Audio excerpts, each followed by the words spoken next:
हमारे चैनल को सब्सक्राइब करें और बेल आइकन दबाएं।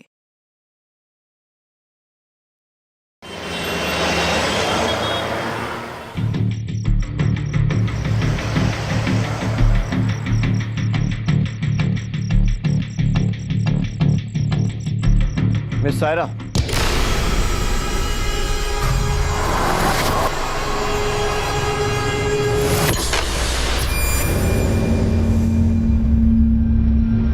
अब्बू आप? सायरा, तुम यहाँ हॉस्टल में? ये हो क्या रहा है? अब्बू वो अम्मी। आपकी सख्त जरूरत है एक पहेली को सुलझाने के लिए। मतलब कौन सी पहेली? तुम्हें नहीं मालूम कि तुम्हारे भाइयों बहनों का मर्डर हो चुका है? क्या क्या बोल रहे हैं आप? एक लाश तो तुम्हारी भी थी। मतलब हमें बताया गया था कि तुम भी मर चुकी हो, लेकिन तुम तो हमारे सामने जिंदा खड़ी हो। एक पहेली तो ये, और दूसरी पहेली ये कि तुम्हारी माँ कहाँ गायब है? अब्बू अब्बू ये झूठ बोल रहे हैं ना? कह दो कि ये झूठ है। नहीं बेटा, ये लोग जो कह रहे हैं सच कह रहे हैं। रिजवान,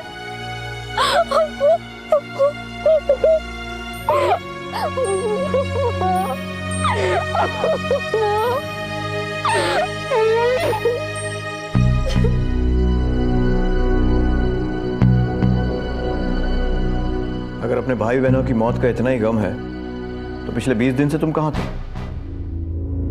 कोई एहसास भी है आपको कि आपके बच्चे आपके बारे में क्या सोचते हैं?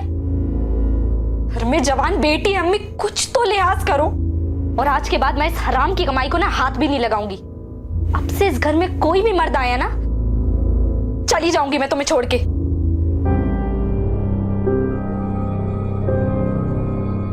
अम्मी को ये एहसास होना जरूरी है कि हर वक्त उनकी मनमानी नहीं सह सकती मैं 1 महीने तक घर नहीं आऊंगी और ना ही तुम लोगों से कोई कांटेक्ट करूंगी। ध्यान रखना।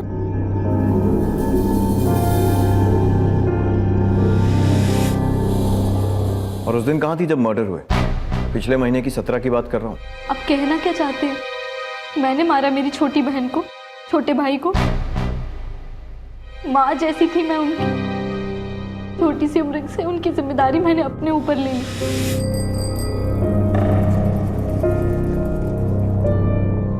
कभी अपने बारे में सोचा भी नहीं।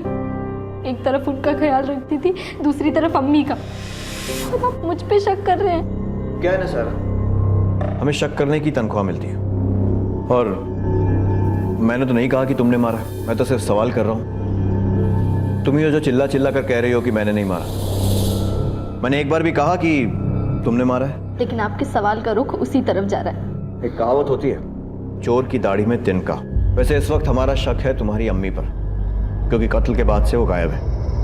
मेरी अम्मी अपने बच्चों का खून नहीं कर सकती। अच्छा, सुना है काफी झगड़े होते थे तुम दोनों के बीच? हाँ, होते थे, क्योंकि हमेशा वो अपनी जिम्मेदारियों से दूर भागती थी, हमेशा गलत रास्ता अख्तियार कर लेती थी, इसीलिए। तो इस बार गलत रास्ता किसने अख्तियार किया, अम्मी ने या तुमने? जब तुम्हारी लाश मिली तो हम सब लोग उल्लू बन गए थे। शक अम्मी पर गया, फिर पता चला कि तुम जिंदा हो। तो उससे क्या मतलब है आपका? किस पे शक करें, तुम्हारी अम्मी पे या तुम पे? मेरी अम्मी अपने बच्चों का खून नहीं कर सकती। देखो देखो अम्मी क्या लाई है। हाँ, चॉकलेट। सायरा बेटा, चॉकलेट मिल बांट के खाना, और अब से तुम्हें कुछ भी चाहिए हो अम्मी को बताना। ठीक है अम्मी। ये अंकल है ना, ये हमारी हर जरूरत को पूरा करेंगे। सायरा बेटा, अंकल और मैं अंदर कमरे में कुछ काम कर रहे हैं। ये दुपट्टा अम्मी यहाँ लगा रही है। अगर रिजू तुम्हें परेशान करे या कोई और भी आए ना बेटा, तो ये दरवाजा मत खटखटाना। जी अम्मी। काम खत्म होते ही हम ये दरवाजा खोल देंगे।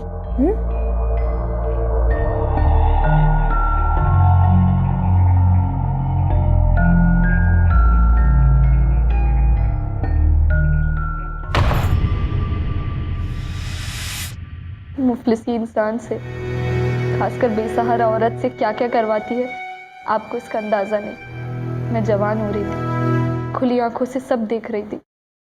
अम्मी पर गुस्सा भी आता था और तरस में, और वो चाहे जिस हाल में हो, उन्होंने हमें कभी किसी चीज की कमी महसूस नहीं होने दी। फिर एक दिन पागल हो गई हो या मुझे ब्लैकमेल कर रही हो? अरे बच्चा ही चाहिए था तो मैं शादी नहीं कर लेता। अरे तुम्हारा और मेरा रिश्ता खुशी देने और लेने का है, ना कि बच्चा पैदा करने का। गिरा दो इसे। माफ कीजिए गिलानी साहब, ये बच्चा मैं नहीं गिराऊंगी। क्या चाहती हो तुम? हाँ, सब कुछ तो दे रहा हूं मैं, फिर बच्चे को बीच में लाकर रिश्ता क्यों खराब कर रही हो? कितने पैसे चाहिए बोलो? हाँ, और गिरा दो इसे। मुझे आपके पैसे नहीं चाहिए, ये बच्चा मेरी कोख में है। आप अगर साथ ना भी दें तब भी मैं इसे जन्म दूंगी।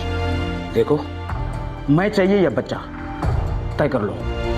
अगर बच्चे को बीच में लाई तो आमदनी खत्म हो जाएगी, कह देता हूं। इस बच्चे को लेकर आपके दरवाजे पे कभी नहीं आऊंगी, बाकी आपकी मर्जी। अगर अम्मी को बच्चों को मारना ही होता तो उसी दिन मार देती, ज्यादा पैसे मिलते, मुफलिसी की हालत घर में दोबारा नहीं आती। लेकिन उन्होंने बच्चे को जन्म देना जरूरी समझा। भले वो जो करती थी सब गलत था, हमारी परवरिश उन्होंने जैसे भी की गलत किया, पर उनका हमेशा कहना था कि अगर कोई भी काम करने में आपकी नीयत साफ हो तो कोई काम बुरा नहीं होता।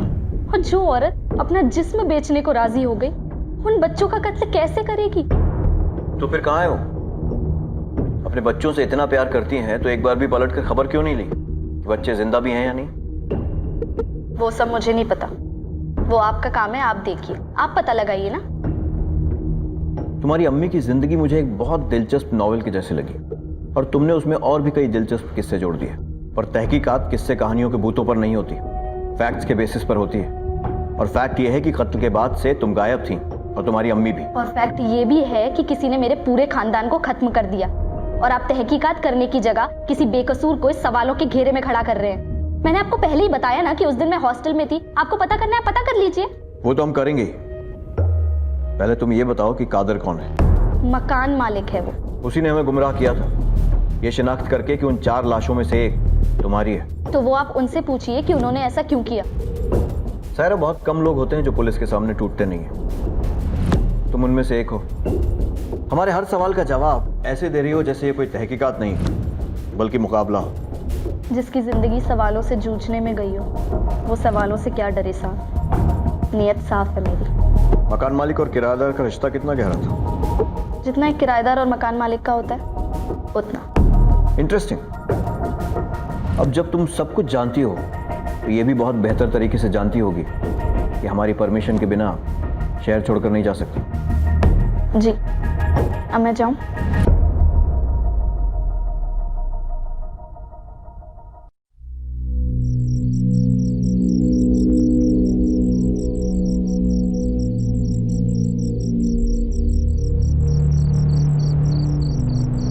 अब्बू। ना बेटा ना,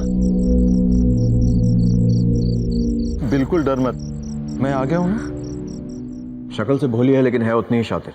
हर सवाल का जवाब ऐसे दे रही थी जैसे मैं बॉलिंग कर रहा हूँ और ये बैटिंग। रॉय, ये लड़की दिखती कुछ है लेकिन है कुछ और। इसके बयान को वेरीफाई करो और इन दोनों पर नजर रखो। Yes sir. बहुत पेचीदा फैमिली है, इनकी कहानी का सच जानने में मुश्किल होगी। सर, कहीं ऐसा तो नहीं कि कादर और सायरा ने मिलकर ही ये सारा कांड किया हो सकता है। एक काम करो, अपने खबरियों को इनके पीछे लगा दो। शातिर खिलाड़ी समझ रहे हैं कि हमें चकमा दे देंगे, लेकिन हर मुजरिम अपने पीछे कोई ना कोई सबूत जरूर छोड़कर जाता है। वो चौथी लाश जिसे हम सायरा की समझ रहे थे, वो हमें इस गुत्थी को सुलझाने में जरूर मदद करेगी। पोस्टमार्टम की रिपोर्ट के हिसाब से उसकी किडनी खराब थी और वो डायलिसिस पर थी। Yes sir. पता लगाओ कि यहाँ के किस किस हॉस्पिटल में डायलिसिस होता है और उनकी पेशेंट लिस्ट से बॉडी को मैच करो। अगर वो लाश सायरा की नहीं थी तो और किसकी थी? पुलिस के शक के दायरे में अब सायरा का नाम सबसे ऊपर था, लेकिन अब भी एक सवाल था जिसका जवाब पुलिस ढूंढ नहीं पाई थी कि जिस लाश की शिनाख्त सायरा की लाश के तौर पर की गई थी, आखिर वो लाश किसकी थी? कातिल बड़ा ही शातिर था, उसने नकली बाप बनकर 4 लाशों को भी दफन करवा दिया। अब पुलिस को उस लड़की की पहचान ढूंढनी थी जिसकी लाश को वो सायरा की लाश समझ बैठे थे।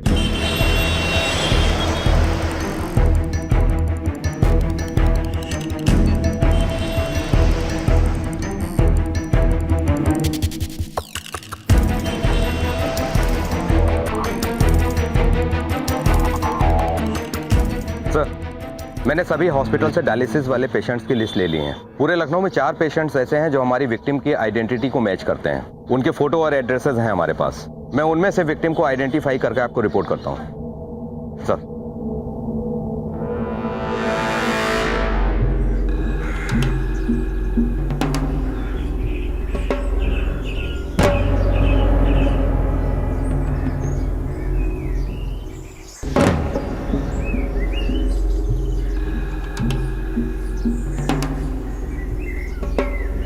Hello police.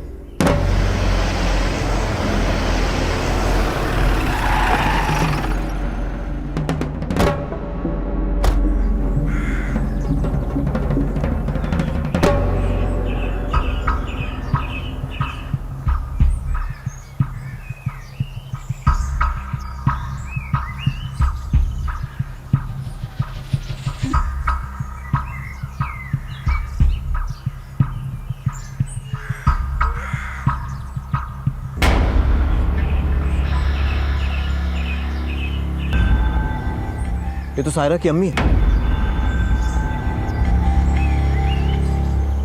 ये कहानी तो फिर से उलझ गई। एक काम करो, बॉडी को फौरन पोस्टमार्टम के लिए भेजो। सर हमारा शक तो शबनम पर था। अब जिसे हम कातिल समझ रहे थे वो तो खुद ही कत्ल का शिकार हो गया। शबनम की लाश ने पुलिस को भी हैरत में डाल दिया था।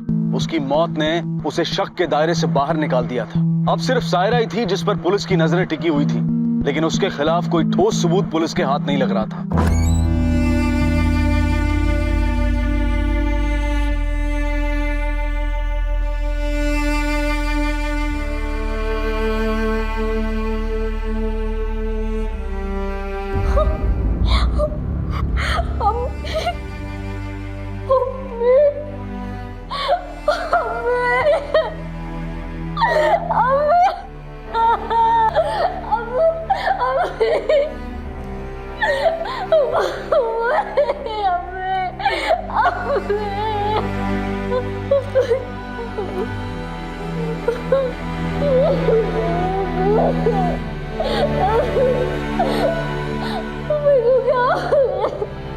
हमारी अम्मी की बॉडी के पास बटुए में फोटो मिला था।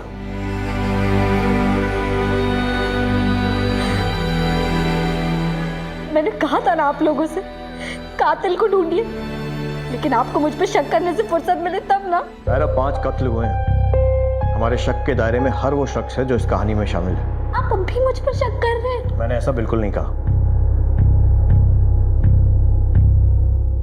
सबके सब खत्म हो गए सिवाय मेरे और अब्बू के। वही तो राज की बात है सायरा, और यही गुत्थी हमें सुलझानी है। और यकीन मानो कातिल बहुत जल्द पकड़ा जाएगा।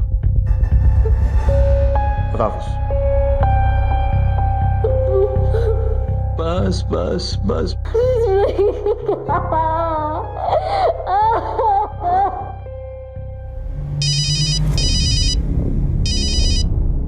हाँ साहब, खालिद घर पे आ चुका है। ठीक है, खालिद आ गया, उठा लो उसे। Okay sir. बोल मैंने कुछ नहीं किया साहब, मैंने कुछ नहीं किया। क्या मारा तूने शबनम के बच्चों को? क्या चक्कर है तेरा? दवाइयां लेकर जाता था ना उसके लिए। बोल साहब, मैं जब भी जाता था दवाई लेकर जाता था साहब। उसको लीवर की बीमारी थी साहब, मैंने कुछ नहीं किया। जब तक पेट भर के मार नहीं खाएगा सच नहीं बकेगा तू। वो किससे चक्कर था? शबनम से कि उस बेटी से? शबनम साहब, शबनम। शबनम से? साहब शबनम मुझे अच्छी लगती थी, पर मैं उसे सोने के लिए पैसे देता था और मुझे लेकर उसका और उसकी बेटी में बहुत झगड़ा हो रहा था। और उस दिन जब मैं उससे मिला तो उसने रिश्ता खत्म कर दिया अपनी बेटी की खातिर साहब। जाने मन, आज बहुत बढ़िया वाली विस्की लाया हूं। ग्लास कहाँ है? आज नहीं। ये क्या बात हुई? आज रात तो रुकने का इरादा है, और रात भी तो थोड़ी रंगीन होनी चाहिए। रातें और काली ना हो, इससे पहले रुकना जरूरी है। मैं कुछ समझा नहीं। आज तक बहुत कुछ लिया है आपसे, आपकी मेहरबानियों का बहुत बहुत शुक्रिया। आज तक मेरी जिंदगी मुझसे रूठी हुई थी, लेकिन अब मेरी बेटी मुझसे रूठकर कहीं चली गई। अगर आपका यहाँ आने का सिलसिला नहीं रुका तो मेरी बेटी कभी यहाँ वापस नहीं आएगी। आपसे गुजारिश, आप यहाँ ना आया करें। तो इसीलिए तूने शबनम के बच्चों को मार डाला? मैं क्यों मारूंगा साहब? शबनम से मेरे जिस्मानी ताल्लुकात थे, लेकिन दिल का रिश्ता नहीं। एक दिन मुझे पता लगा उनका मर्डर हो गया साहब। मैं डर गया, बहुत डर गया साहब, और डर के मारे भाग गया साहब। बहुत मजे कर लिए तूने, अब यहां मजे कर। सर, ये रही शबनम की पोस्टमार्टम रिपोर्ट। उसका मर्डर भी उसी दिन चंद घंटों पहले हुआ है जिस दिन उन 4 बच्चों का। या तो ये दोनों मर्डर्स एक ही आदमी ने किए हैं या फिर 2 अलग अलग लोगों ने, लेकिन जो भी है इसमें सायरा का कुछ ना कुछ तो हाथ है। हमारा एक खबरी है ना उसके पीछे। Yes sir.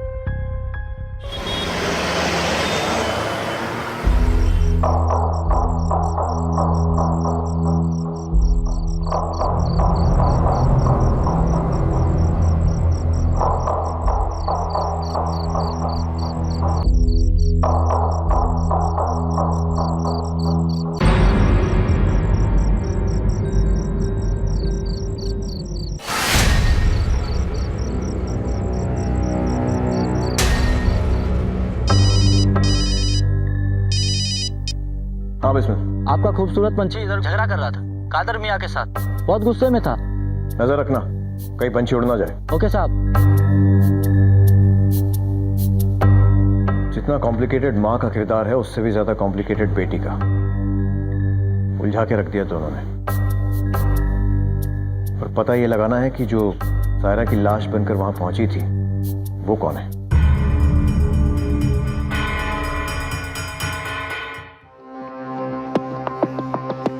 इसको पहचानती हो? हाँ साहब, परिणाम है। और क्या जानती हो इसके बारे में? रॉकी इसको ग्राहक लाके देता रहता है। रॉकी? और हाँ साहब, दोनों के बीच में धंधे को लेके बहुत लड़ाई झगड़े होते रहते थे। रॉकी कहाँ है? रॉकी वहाँ।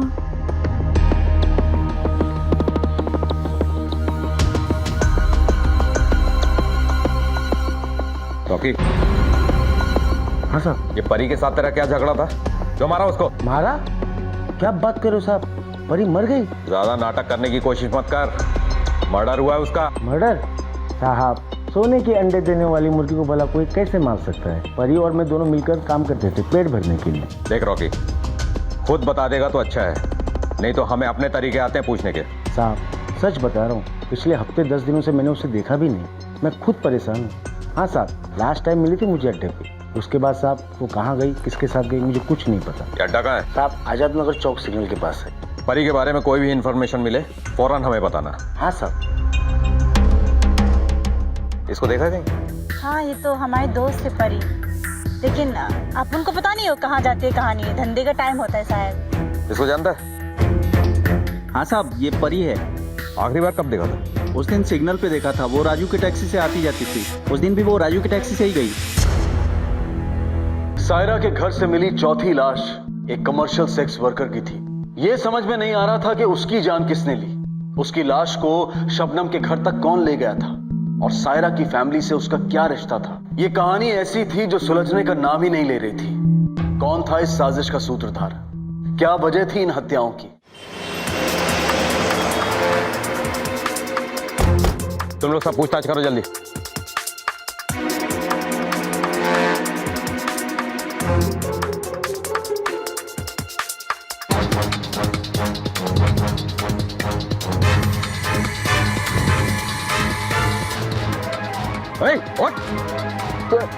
क्या पुलिस?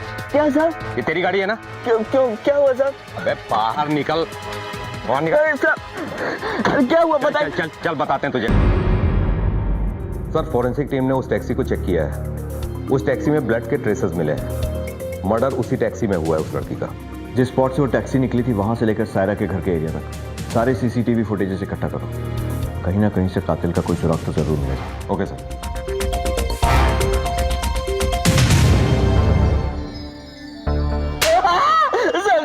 साहब जी, मैंने कुछ नहीं किया साहब जी। हम तो टैक्सी चलाते हैं साहब जी, ऐसा वैसा कोई काम नहीं करते हैं। बहुत सीधा है तो पिछले महीने की 17 की रात को तेरी टैक्सी में एक औरत बैठी थी, परी नाम था, धंधे वाली थी। साहब बोल रहे थे साहब 17 तारीख को मैंने अपनी गाड़ी किराए पे चढ़ाई थी। एक आदमी आया, मुझे 6,000 रुपया दे गया, मैंने गाड़ी दे दी। मैंने सोचा डबल किराया है, एक साथ इतने पैसे आ रहे हैं। कोई भी 6,000 क्यों देगा ऐसे ही? तेरी चोरू का भाई है? हाँ?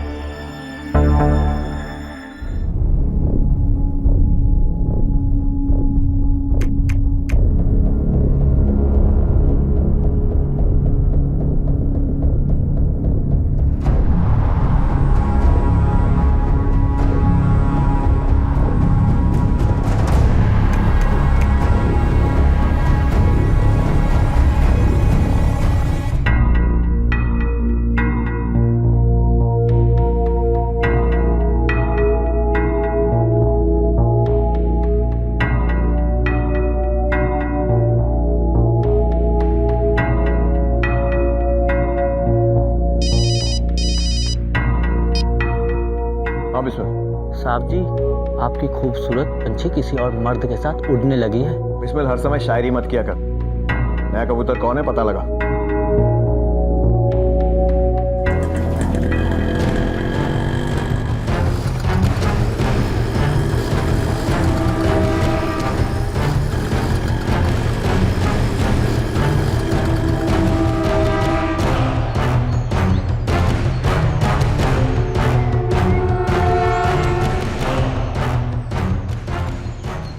साहब जी, पंछी को दाना डालने वाले का पता चल गया है। दोनों एक ही दफ्तर में काम करते हैं। लड़की कोई बहुत बड़ा डबल गेम खेल रही है। एक तरफ कादर से गुटरगू और दूसरी तरफ ये नया मुर्गा। नजर रखो। मेरा चश्मा कहाँ रख दिया? मेरा चश्मा कहाँ रख दिया? ओहो, ये सायरा भी ना आजकल दिमाग नहीं ठिकाने उसका, कहीं भी कुछ भी रख देती है।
उस रात टैक्सी जिसने किराए पर ली थी उसका पता चल गया है। ये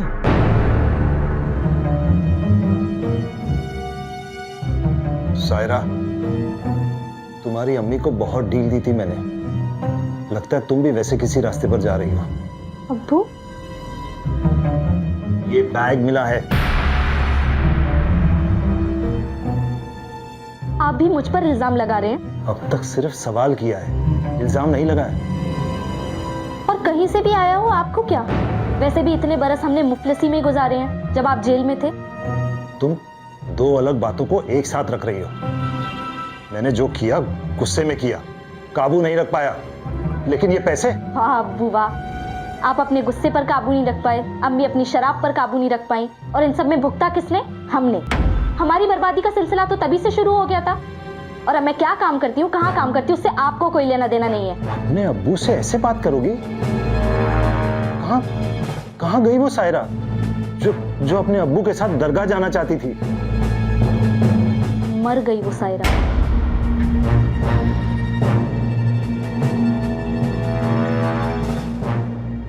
कहां से आया सायरा के पास इतना पैसा? आखिर वो अपने पिता से क्या छुपा रही थी? और सायरा के दिल में अचानक अपने पिता के लिए इतना जहर कहां से भर गया? कहीं कोई उसे बहका तो नहीं रहा था, अपना मोहरा तो नहीं बना रहा था? कहीं वो कातिल से मिली हुई तो नहीं थी?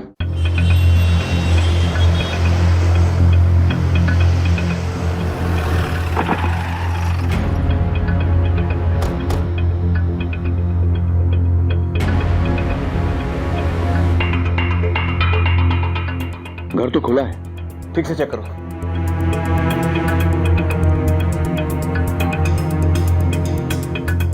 सर, बाप बेटी दोनों उड़ गए।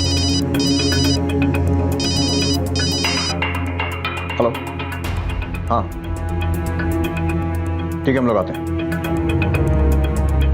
कादिर का फोन था, कुछ इन्फॉर्मेशन देना चाहता है। चलो बोल कादिर, पुलिस को कैसे याद किया? एक बड़ी खबर देनी थी, इसीलिए फोन किया था। सायरा आई थी, 2 महीने का बकाया किराया और 4 महीने का एडवांस देकर गई है। क्यों, ऊपर वाले ने कुछ छप्पर फाड़ कर दिया है क्या? वही तो, जो सब्जी वाले के पैसे देने में मारामारी करती थी, अब वो 6 महीने का एडवांस, वो भी एक साथ। इसलिए मैंने सोचा आपको खबर कर दूं, क्योंकि आप मुझ पर शक कर रहे हैं।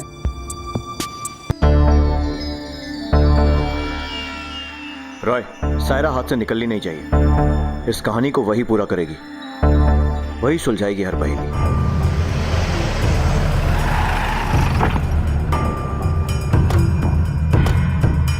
सायरा ने भी 2 दिन पहले रिजाइन दिया था और उसका दोस्त वो अब्दुल भी था उसके साथ। दोनों ने एक साथ जॉब छोड़ी है। अच्छा, ये सायरा और अब्दुल की डेस्क कौन सी है? ये दोनों डेस्क उनके। सर्च करो।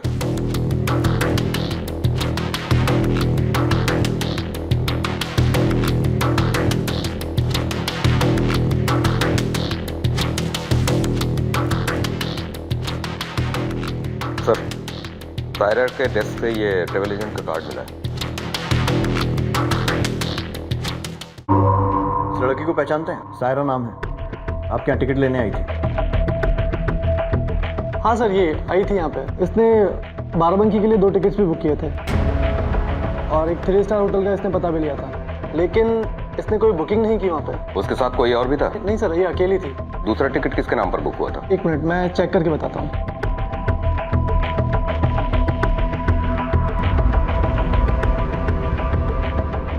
ये देखिए सर,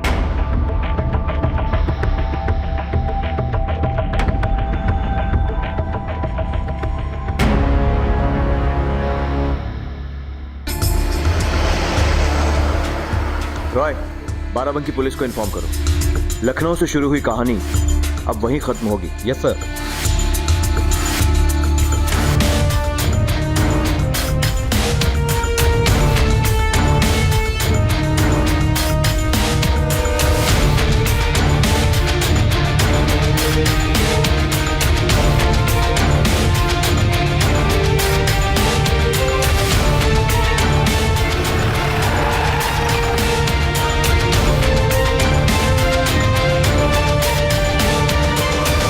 लड़की को पहचानती हो? यस सर, ये हमारे होटल में ही रुकी है। इसके साथ एक आदमी भी है। Room number? 1 second sir, 103।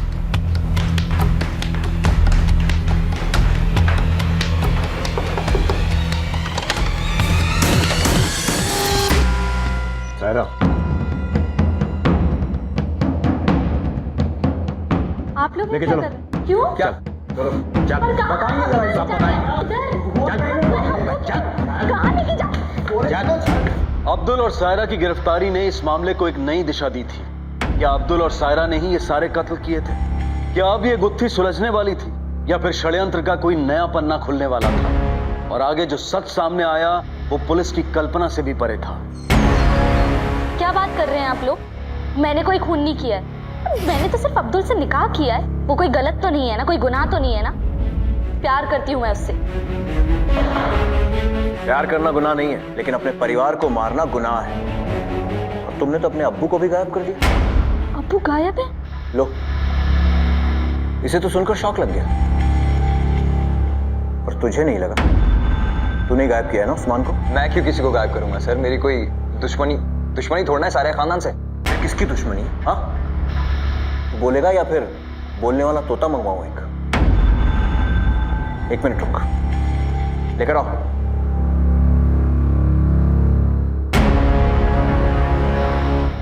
चाची, मैं बताती हूँ इंस्पेक्टर साहब, वो औरत डायन थी, डायन। सायरा, तुम्हारे ये शौहर तुम्हारे अब्बू के साथ जेल में रह चुके हैं। तुम्हें तो शायद मालूम ही नहीं होगा कि तुम्हारे इन शौहर जनाब का रिकॉर्ड कितना रंगीन है। बहुत सारे केसेस दर्ज हैं इस वक्त, खून के भी। और भी दोस्त बनाए थे ना तूने जेल में, उन्होंने ही तेरी अधूरी कहानी पूरी कर दी। लाओ भाई जनाब के दोस्तों को।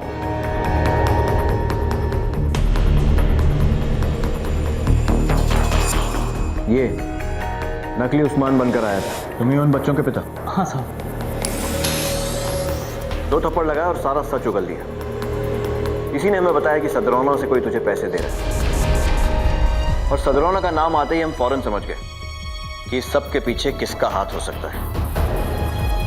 इरम बेग, क्योंकि पहली मुलाकात में ही इनके जो तेवर थे हमें तभी शक हो गया था। हमने शबनम से साफ साफ कह दिया, तुम जैसी गंदी औरत इस घर में नहीं चाहिए। वो क्या ना चाची, इस कहानी में हमें एक से बढ़कर एक किरदार मिले, लेकिन सोचते हैं कि इस कहानी को आखिर तक आप ही पहुंचाइए। बताइए सायरा को और हमें भी कि कैसे किया ये प्लान और क्यों? सिर्फ जायदाद के लिए ना? हाँ, जेठ जी के जेल जाने के बाद शबनम और उसके बच्चों को मैंने घर से निकाल दिया।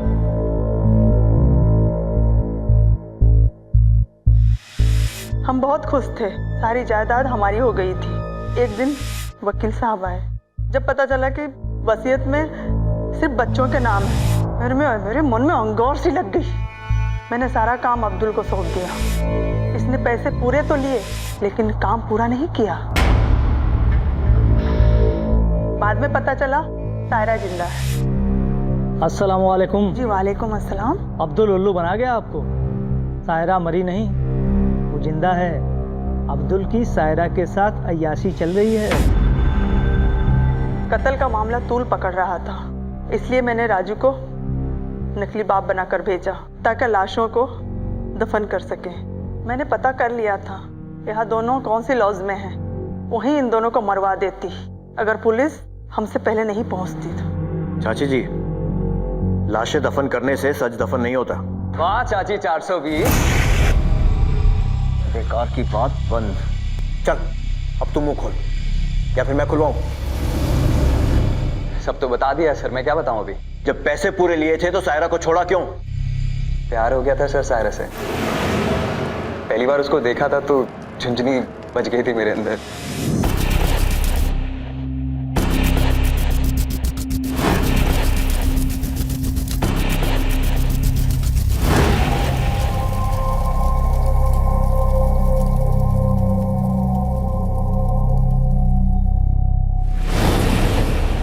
मैंने सोच लिया था मैं निकाह करूंगा तो सारे से ही करूंगा। फिर मैं इसके और इसके परिवार पर नजर रखने लगा। पहली बार दिल ऐसा धड़का कि कमीना इसी का हो गया। बहुत प्यार करता हूं सर मैं इससे, और मैं कुछ भी कर सकता हूं इसके लिए सर। इसलिए मैंने सोच लिया था कि मैं सायरा को बचाऊंगा, चाहे कितने को भी मारना पड़े। फिर मैं इस पर नजर रखने लगा। जैसे जैसे मैं इसको देखता गया, मेरा दीवानापन, मेरा पागलपन और बढ़ता गया इसको लेके। तो देखिए सर, मैं बोलता गया इसको कि मैं तुम्हारा आशिक हूँ, मैं तुम्हारे पूरे परिवार को मारने वाला हूँ, तो आती क्या मेरे पास? ये नहीं आती ना सर। अब सर सायरा को बचाना था तो उसकी जगह मुझे कोई दूसरी लड़की चाहिए थी, तो वो उस छमिया को मैंने पकड़ा और उसे मार दिया। यहाँ पे चिकने, यहाँ अकेला क्या कर रहा है? चल। कहाँ? चल बता दो, चल। चल।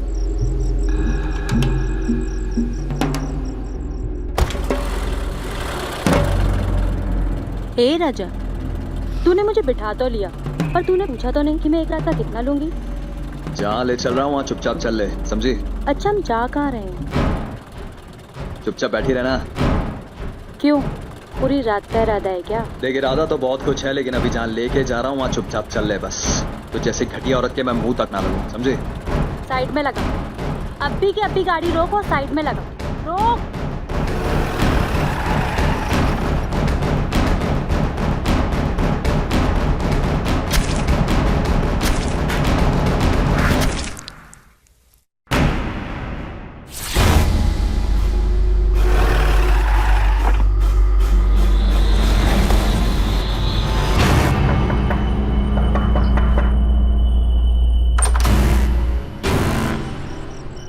कौन हो तुम? जी आपसे कुछ काम था।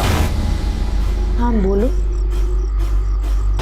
तुम वही हो ना जो पीछे चमड़े की फैक्ट्री में काम करते हो? हाँ जी, मैं आपको कुछ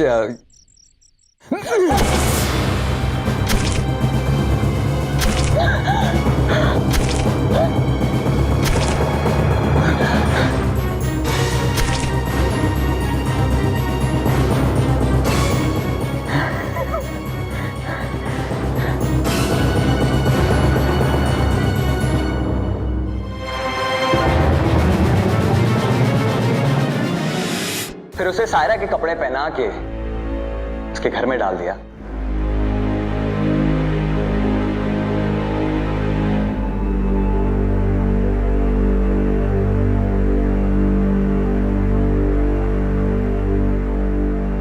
फिर मैंने उसका मुंह इस तरह कुचला कि आप लोगों को शक ना हो कि वो सायरा नहीं है। अगर इतना ही प्यार करता है इससे तो शबनम की बॉडी क्यों गायब की? शक तो सायरा पर आ गया ना। जब मैंने उन बच्चों को मारा ना सर, तभी मैंने सोच लिया था कि माँ को गायब कर देता हूँ ताकि आप लोगों का सारा शक माँ पे जाए। और उन मासूम बच्चों को मारने के बाद उन्हें वहां पर बैठकर तरबूज खाए। थक गया था ना सर। आप बताइए, एक लाश को उठा के गाड़ी में डालो, दूसरी को घर पे डालो, 3 बच्चों को मारो, उनका सर कट थक जाते हैं सर। जान लेना आसान काम नहीं है, इसलिए खाए सर, और कोई मतलब नहीं है। फिर उसके बाद मैंने चाची 420 से पैसे लिए और चला गया सर। हाँ, फिर मैंने सायरा के ऑफिस में नौकरी कर ली ताकि उसे अपनी थोड़ी नजदीकियां बढ़ा सकूं, उसका दिल जीत सकूं।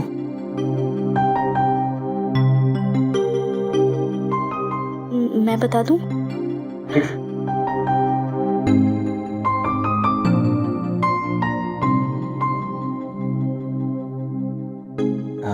हाँ, आप बहुत अच्छे हैं। आज के टाइम पे कौन किसकी मदद करता है? ये फैमिली आपकी? ये मेरे भाई बहन थे मतलब अब नहीं रहे। सॉरी, मैं समझ सकता हूँ जो अकेला होता है उस पर कैसी बीतती। मैं भी अनाथ हूँ। एक बार प्यार हो जाए सर तो उसके लिए जान लेना जान देना सब जायज है सर। और इसीलिए तूने उस्मान की जान ली। उस्मान को पता चल गया था तुम दोनों के बारे में और वो तेरी असलियत भी जानता था। हाँ सर। अरे चाचा कैसे हैं? अब्दुल, तुम यहाँ कैसे? मैं तो आप रिहा कब हुए? तुम्हारे रिहाई के 2 हफ्तों बाद। अच्छा लगा आपसे मिलके। क्या कर रहे हो आजकल? मैंने एक नौकरी ज्वाइन कर ली है। अच्छा, मैं जल्दी में हूँ, फिर मिलता हूँ, ठीक है?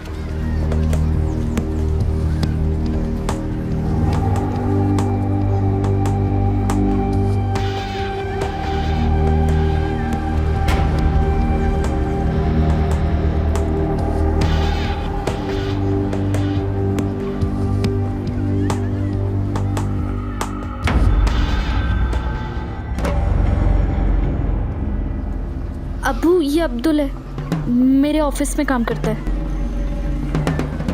और मुझे लगा कि उस्मान को थोड़ा जरूरत से ज्यादा ही पता है और कहीं वो सायरा को बता ना दे तो सारा बना बिना खेल बिगड़ जाएगा। तो मैंने शादी की प्लानिंग करी और सायरा को लेके बाराबंकी चला गया। फिर सायरा को उसके बाप के खिलाफ उसके कान भरता गया सर।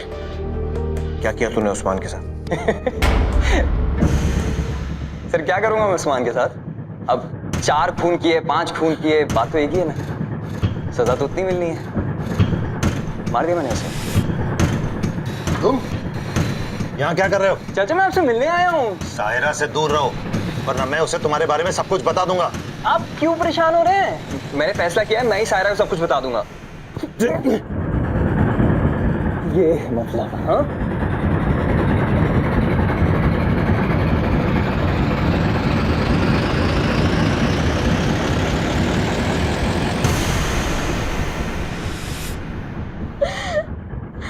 मुझसे प्यार का नाटक करके तूने मेरे परिवार को ही खत्म कर दिया। हाँ? क्यों क्यों? क्यों छोड़ दिया मुझे? सायरा अकेली कहाँ हो तुम? मैं हूं ना तुम्हारे साथ। सायरा मत रो। एक मिनट यार, बीवी हो मेरी। सायरा सर कैसा दरिंदा है तू? रिश्ते, नाते, इंसान की जान, किसी चीज की कोई कीमत नहीं है ना तेरी नजर में? कहते हैं दुनिया में हर फसाद के 3 कारण होते हैं, जर, जोरू और जमीन। और इस केस में ये तीनों ही कारण सामने आए थे। उस्मान का आवेश में आकर उठाया हुआ एक कदम उसके पूरे परिवार को बर्बाद कर गया। लालच ने इरम के होश छीन लिए और उसने इतने बड़े अपराध को अंजाम देने का फैसला कर लिया। सायरा के लिए अब्दुल के जुनून ने इश्क के नाम को रुस्वा कर दिया। इरम के इस लालच का सिला उसे क्या मिला? अब्दुल की आशिकी ने उसे क्या दिया? लालच और गुनाह का रास्ता कभी किसी को कुछ नहीं देता सिवाय दर्द और आंसुओं के। अब मैं अनूप सोनी आपसे विदा लेता हूं। फिर मुलाकात होगी अगले एपिसोड में और खुलासा करेंगे एक और जुर्म का। तब तक अपना और अपने परिवार का ख्याल रखें और देखते रहें क्राइम पेट्रोल डायल 100। सबक एक को सीख हम सबको। जय हिंद। For more updates subscribe to our channel, click the show links and enjoy watching the videos.